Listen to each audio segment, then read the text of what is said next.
To access the air filter, first open the hood. Use the hood prop rod to support the hood. The air filter is located here. Push in the tabs on the side of the housing and remove the housing door.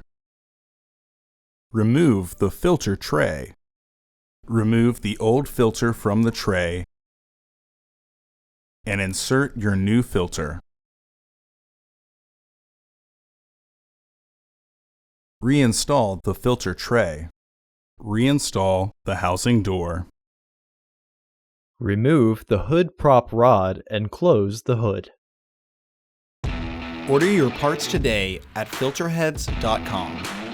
Also, please like our video and subscribe to our channel so you won't miss any new content.